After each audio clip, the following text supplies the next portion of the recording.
राम श्री राम जय राम जय जय राम। श्री राम जय राम जय जय राम। श्री राम जय राम जय जय राम। श्री राम जय राम जय जय राम। श्री राम जय राम जय जय राम। सच्चिदानंद भगवान की जय। सत्य सनातन धर्म की जय। सतगुरुदेव भगवान की जय।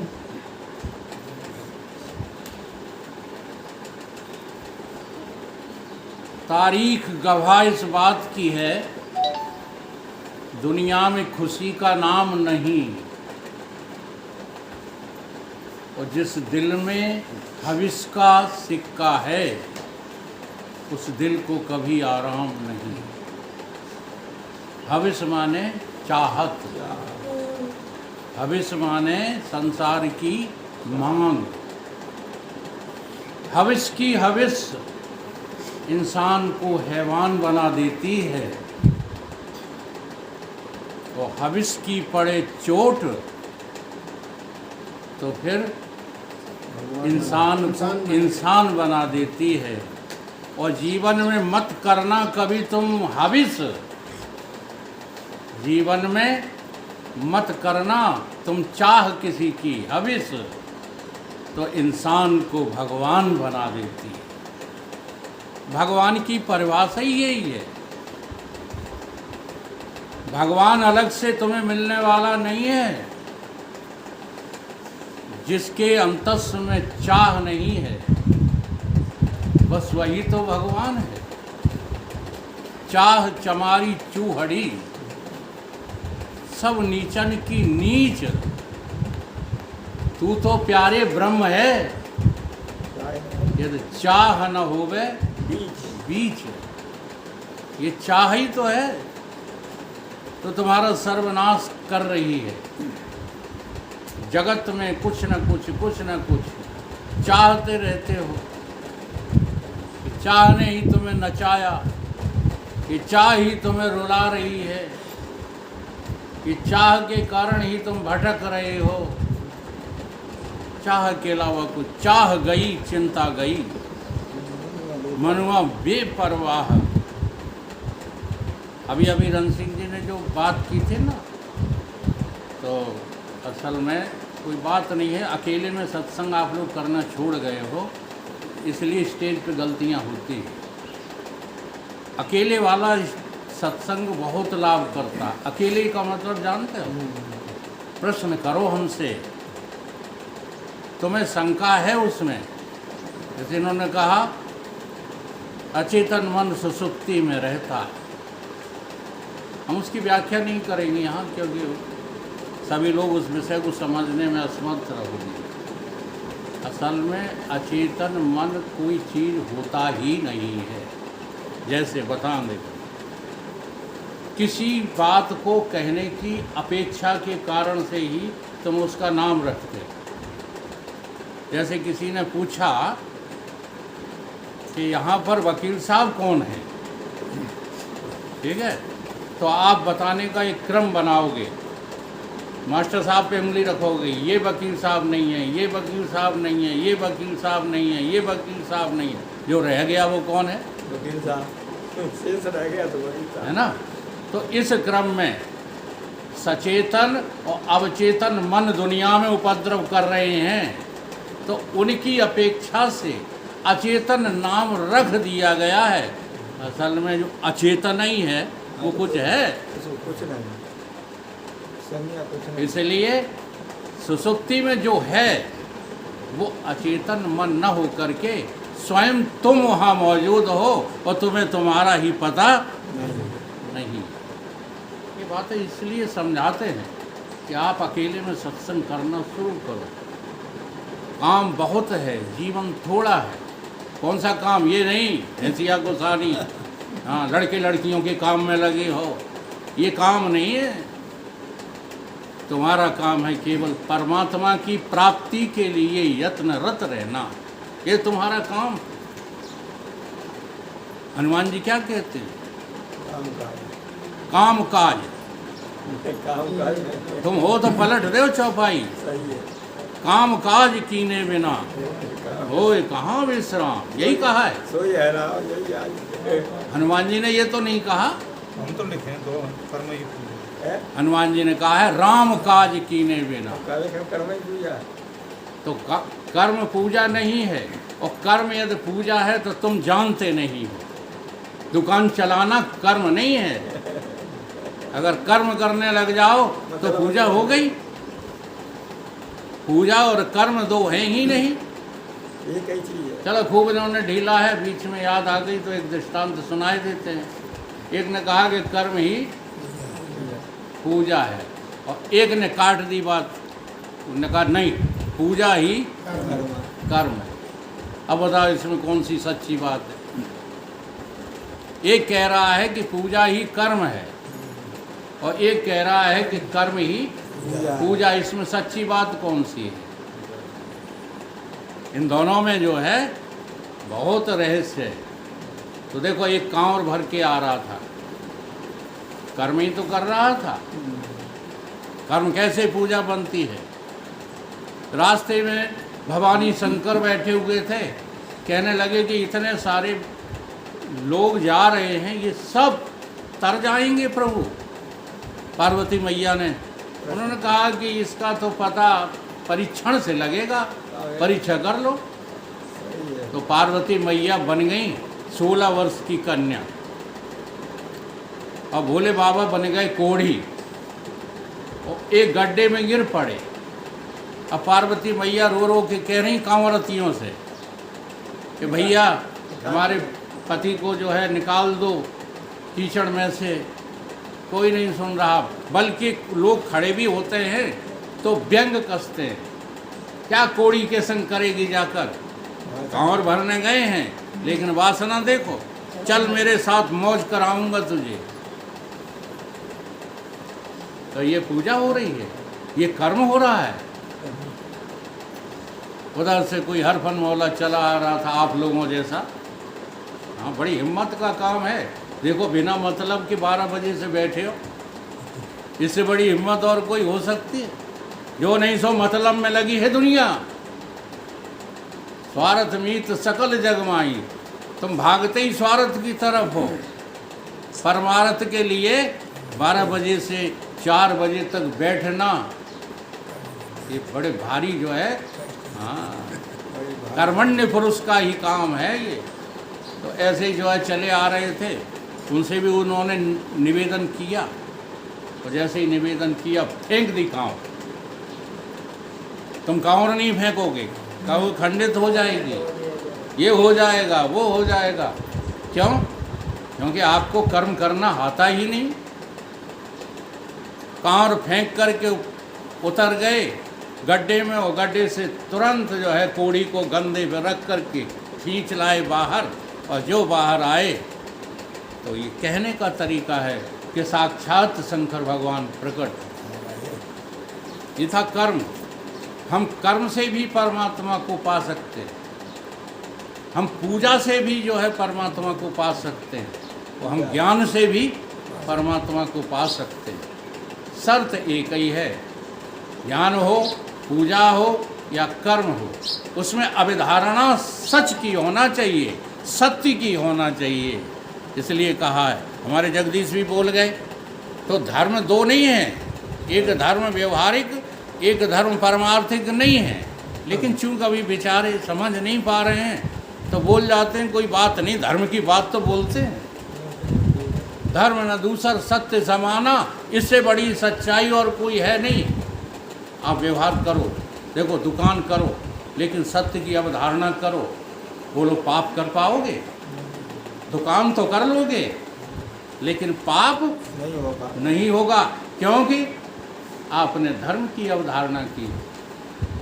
आप किसानी करो, आप बाबा हो जाओ, धर्म को धारण कर लो, और धर्म को धारण करने के बाद फिर कोई पाप करके दिखाओ। क्योंकि धर्म सत्य है, सत्य ही धर्म है। राम नाम सत्य है, सत्य ही राम नाम है। ये और कुछ थोड़ा ही है। लेकिन आज सत्य की अवधारणा न रहने के कारण से हम झूठी बातों को भी सत्य सिद्ध करने में लगे रहते हैं। आप देख लो जरा, जो है किसकी चाहत, पूजा की। डॉक्टर साहब एक पूजा कर रहे थे बैठे। हाँ, ऐसे तमाम डॉक्टर आज दुनिया में घूम रहे हैं पाखंडी, जो दूसरों को दिखाते रहते हैं कि देखो हम बड़े पुण्य आत्मा हैं, और फीस लेना तक छोड़ते नहीं। बता दो, जो मरीज मर रहा है और तुम उससे फीस मांग रहे हो, वो धर्मात्मा डॉक्टर हो सकता है? अब चाहे धर्म के नाम पर वो कितना भी दान कर रहे हो, वो दान भी कर रहे हैं तो वो अधर्म में ही जा रहा है। उनका दान भी धर्म में लगने वाला नहीं। ये कौन का फोन बज रहा है? बाबा बात कर लो।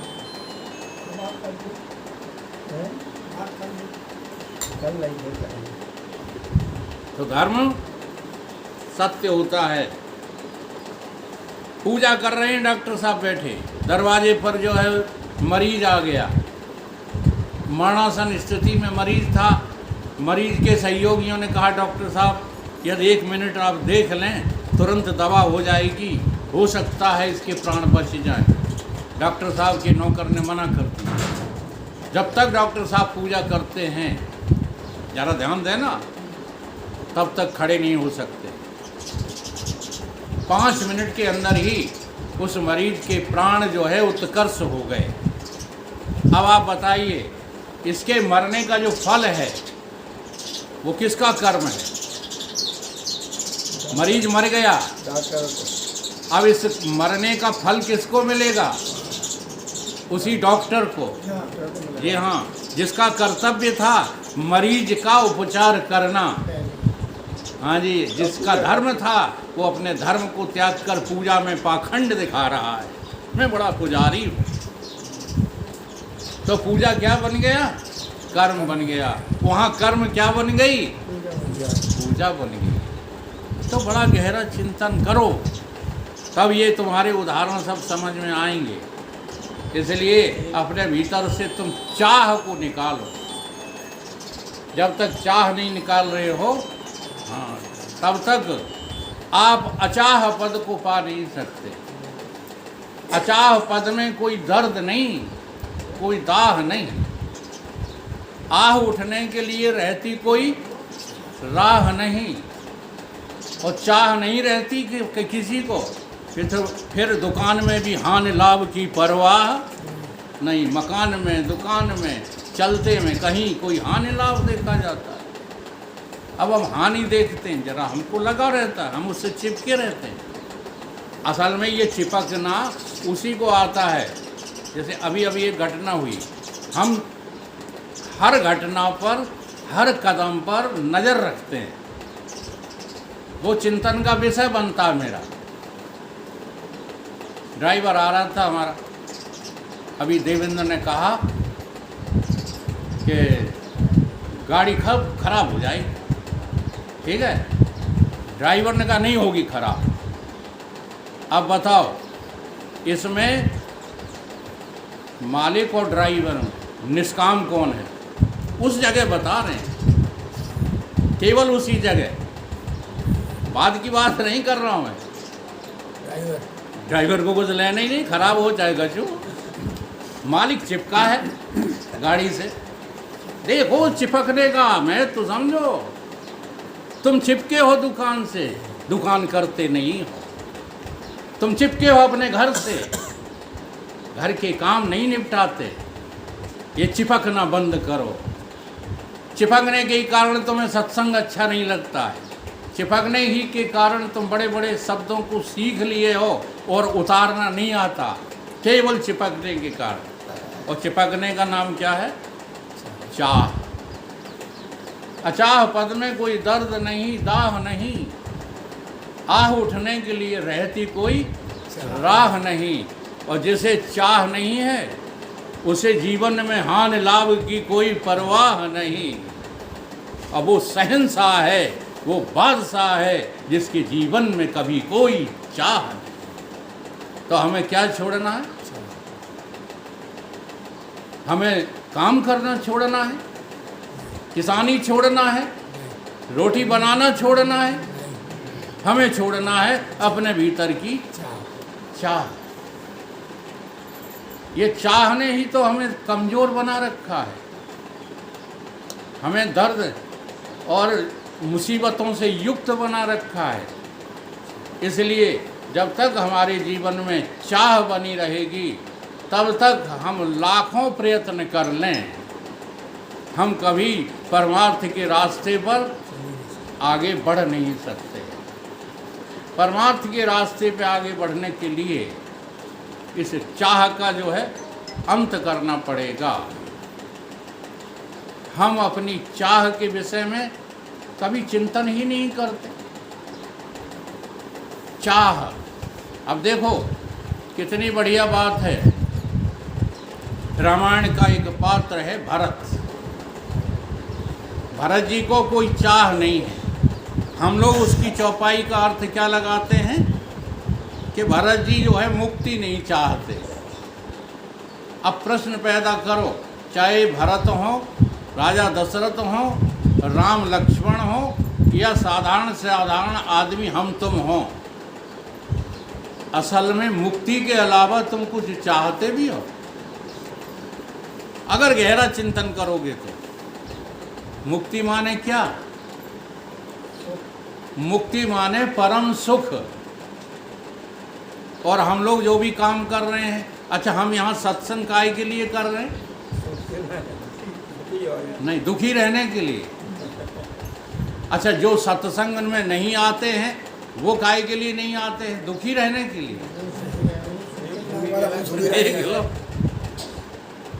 तो भरत जी के विषय में जो दोहा आया है उसका सही अर्थ लगाते हो।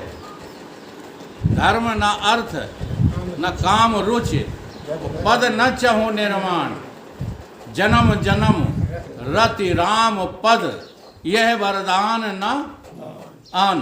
तो यहाँ क्या कहा जा रहा है?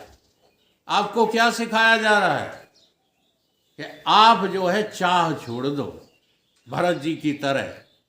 भरत जी ने केवल चाह छोड़ दी है। अगर आप चाह छोड़ करके, हाँ, भगवान ने तो यहाँ तक कह दिया है, अर्जुन तू चाह छोड़ दे, फिर जितने योद्धा खड़े हैं इन सबको तू मार डाल, तुझे कोई पाप नहीं लगेगा। चाहों ने तुमको है छोटा बनाया, दीनहीन कर्मी। ये किसने बनाया तुम्हें? चाह ने। जन्म मरण पाया, चाह छोड़ पापी कुटिल मन को मार ले, और व्यापक है तेरी आत्मा तू घट में पहचान ले। व्यापक है राम तू अपने में जान ले। जब तक तू अपने में नहीं जानेगा, ये चाह तुम्हें परेशान करती रही। देखो कितनी जोरदार है चाह। हाँ, चाह पैसों से आनों में आती रही। ये हमारे राजेश्वरानंद जी का छंद है। चाह पैसों से आनों में आती रही, और आनों से रुपया भुनाती रही, और रुपयों से नोट, चाह रुपयों से नोट बनाती रही, और चाह नोटों से कोठियां सजाती रही, और चाह कोठियों में कारें मोटरें लाती रही। चाह, वो चाह मोटर में बैठ करके होटल में जाती रही। हाँ, वो चाह होटल में जाकर के बोतलें खुलाती रही। चाह जाने क्या क्या हमसे क्या क्या ना कराती रही। समझ में आई? हाँ, इसलिए हाँ, चाह तुम छोड़ो। चाह तुमने पीली, चाह पीली तो पीले हो गए। पीले का मतलब समझते हो? ये भगवा वस्त्र धारण किसने किए? चाह छोड़ने वालों के। बताओ ये किसी के पुत्र नहीं है? बताओ ये किसी के पति नहीं है? बताओ ये किसी के जो है समधि नहीं है कि नहीं है? केवल इनको अपने समधियाने की, अपने पुत्र पुत्रियों की, अपने पत्नी की चाह नहीं है तो आज भी बाबा के आज भी पत्नी है, लेकिन चाह खत्म हो गई। वो हम तो बिल्कुल एक कमरे में वे रहती हैं, एक में हम रहते हैं, और दोनों की चाह खत्म हो गई है। पति पत्नी का रिश्ता आज भी है। क्या समझते हैं आप लोग? समझना चाहती नहीं है दुनिया, तुम्हें परेशान कर रही है चाह। और छोड़ना है काहे को? चाह को। और छोड़े फिरते हो का घर द्वार, छोड़े फिरते हो सत्संग, छोड़े फिरते हो सच्चाई, ये सब छोड़े फिर रहे हो। और छोड़ना क्या है? केवल चाह छोड़ना है। चाह पी ली जो तुमने तो पीले हो गए, ठीक है, और चाह जो छोड़ी तुमने तो रसीले हो गए। चाह छोड़ो, फिर देखो आपके अंदर कितना रस है। ईमानदारी से बताओ, आपके भीतर की भावना बताओ, आप क्या चाहते हो? सारे लोग मेरी इज्जत करें, सारे लोग हमें प्यार करें, यही चाहते हो? अब वो मिलेगा नहीं। और यही बस छोड़ दो तो एक जो है आपके भीतर रह जाएगी, क्या? कि हम सबको प्यार करें, कोई मुझे करे या ना करे। ये कब आ सकता है? जब आपके भीतर की चाह रुक जाए। चाह जर से करी तो हृदय जर्जर हो गया, नहीं हो गया? जिनको जर से मतलब जानते हो? जमीन जायदाद से है कुछ चाहत क्यों नहीं है? बोलो। अच्छा एक बात बताओ, आप हमारे श्रोता हो, हम बुराई नहीं करते हैं, हमारे खेत नहीं है? सब लोग ईमानदारी से जवाब देना। हमारे जो है मकान नहीं है, हमारे जो है और भी धंधे पानी चल रहे हैं, मतलब परिवार में। हम कभी बहाना किसी बात का लेते ही नहीं सत्संग को छोड़ करके। आज यही फैसला करो।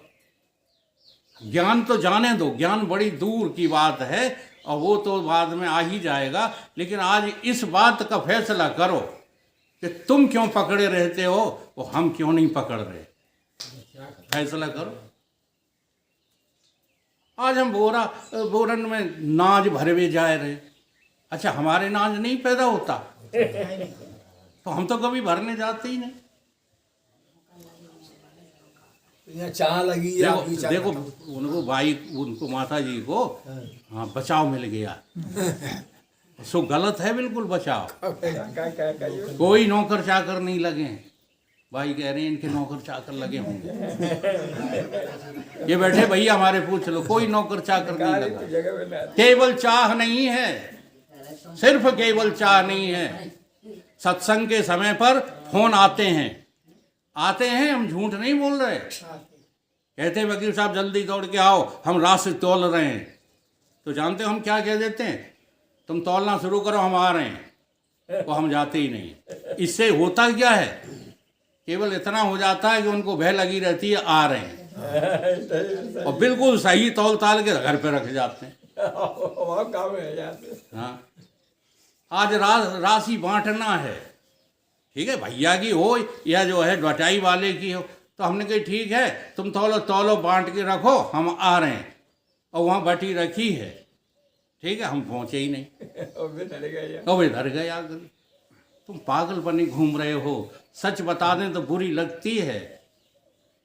तुम इसके गुलाम हो चाहत के, इसलिए तुमसे संसार नहीं छोड़ा जा रहा है। ये है सत्संग। बड़ा नए आदमी को झेल पाना मुश्किल है। हाँ, क्यों नहीं झेल पाते? सन्यासी नहीं झेल पाते। जब इस तरह की हम बात करते हैं कि भीतर से तुम त्याग करके दिखाओ, ये बाहर का तो त्याग बड़ा आसान है। देखो हमारे विजयानंद त्याग आए और मारे फिर रहे हैं। सन्यासी कहीं मारा फिरता है? ये क्यों फिर रहे हैं मारे? यहाँ भी चैन नहीं पड़ता, वहाँ भी चैन नहीं पड़ता, कहीं भी जो है कहीं भी चैन ना लेने दे। बस वही तो चाह सच्ची है ना। तो संसार की चाह उन्हें चैन नहीं लेने दे रही। वस्त्र धारण करके बन कौन गए हैं? कौन होता है सन्यासी? जिसे किसी की चाह नहीं होती, उसका नाम साधन अन्न आशा। जो किसी तरह की कोई चाह नहीं रखता, किसी तरह की कोई आशा नहीं रखता, उसका नाम क्या है? सन्यासी। ठीक है। चाह पूरी नहीं होती तो मन में क्या निकलती है? आह। क्या निकलती है? देख लो, कोई काम करने चलते हो और वो बुरी तरह बिगड़ जाए तो मन से क्या निकलती है? आह। और चाह पूरी हो जाए तो मन से निकलती है वाह। बढ़िया है, बहुत सुंदर। देख लो, अब जरा देखो, आह और वाह दो नहीं है। मूर्ख हो तुम, इसलिए चाह पूरी ना होने पर आहें भरते हो, और चाह पूरी हो जाती है तो प्रसन्न हो जाते हो। जबकि सुख और दुख एक ही सिक्के के दो पहलू हैं कि नहीं? अब वो किस कारण से पैदा होता है ये आह और वाह? अच्छा, वाह का जरा उल्टा करो। वाह हवा हो गई। तुम्हें लगती है कि वाह, वाह नहीं, हवा हो गई। उड़ गई हवा। तो इसलिए उस मूल को ढूंढो।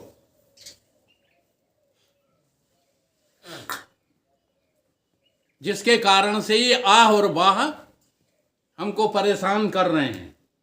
तो कबीर बाबा ने एक जो है दोहा कहा, वो मेरे ख्याल में आ गया, और आप लोग अर्थ लगाना। अर्थ लगाना। पति पिता के पेट में। पति कहाँ है? पिता के। कबीर जी का है, इसलिए थोड़ा कठिन पड़ेगा आपको अर्थ लगाना।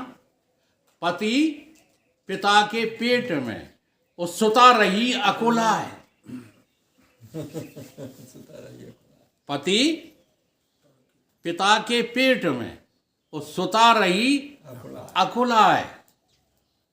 पिता मरे तो पति मिले, क्वारोपन मिट जाए। लगा सकते हो अर्थ? बड़े गहरे थे कबीर बाबा हमारे। शिक्षा सिखाई थी विस्पति के पुत्र को, वो पुत्र ना, ये कहानियों से कोई संबंध नहीं रखता महाराज। कहानियों से कोई संबंध नहीं है इस दोहे का। ये कबीर पंथी लोग आपको मूर्ख बनाते हैं। कहानियों से कबीर बाबा के दोहों का कोई संबंध कभी नहीं रहा। ये सब झूठी कहानी गड़गड़ के सुनाते रहते हैं। ये कह रहे हैं शुक्राचार्य कहाँ नहीं, वो कुछ नहीं, वो सब झूठी पड़ जाएंगे प्रमाण। एक भी सच्चा प्रमाण, क्योंकि कहानी स्वयं में अप्रमाणित है। नहीं महाराज, लिखित में सारे पुराण हैं। हम इसीलिए तो आपको हमसे सत्संग करने की जरूरत है। आप कभी अकेले में कुछ पूछते ही नहीं हो, क्योंकि आप हमें मूर्ख समझ बैठे हो। ये पुराणिक कहानियां सब अर्थ से युक्ति लगा करके लिखी गई हैं, जो सत्य नहीं है। सत्य तो केवल उपनिषद हैं, सत्य तो केवल वेद हैं, और कोई सत्य उसी में से गीता है। और उसी सत्य को आधार करके पुराण लिखे गए। तो पुराण में जो सत्य है वो छिपा कर लिखा गया है, उजागर करके नहीं लिखा गया। इसलिए कहानियां प्रचारित हो गई, सत्य छिप गया। अभी आपको स्पष्ट कर देते, ये कहानी की कोई बात ही नहीं है। अगर पिता तो अज्ञान। हाँ, ये है बात। देखो, पिता पति नेक, और थोड़ा रुक जाओ। पति पिता के पेट में। पति माने परमात्मा। पति माने परमात्मा। और परमात्मा किसके पेट में है? परमात्मा के अज्ञान रूपी पेट में बैठा है। हाँ, तुम जानते नहीं हो कि परमात्मा तुम ही हो। जानते हो? नहीं जानते। अज्ञान। जानते हो तो कोई बात नहीं, हिम्मत जुटाओ अगर जानते हो तो। और नहीं जानते हो तो धोखे भी मत कह देना अहम ब्रह्म। अस्मी ये चिल्लाने वाले ब्रह्म नहीं हुआ करते हैं। जब धूप आई तो सड़ गया। चलो बोलो नहीं, बात को समझो। तो पति पिता के अज्ञान के पेट में कौन बैठा है? परमात्मा। अब अज्ञान मिटे, कौन मरे? अज्ञान मरे, पिता मरे। अच्छा, अकुला कौन रहा है? अकुला रही है तुम्हारी बुद्धि। बुद्धि सुता। जी हाँ, ये बुद्धि है ना जो है, वो परमात्मा की कौन है? सुता है।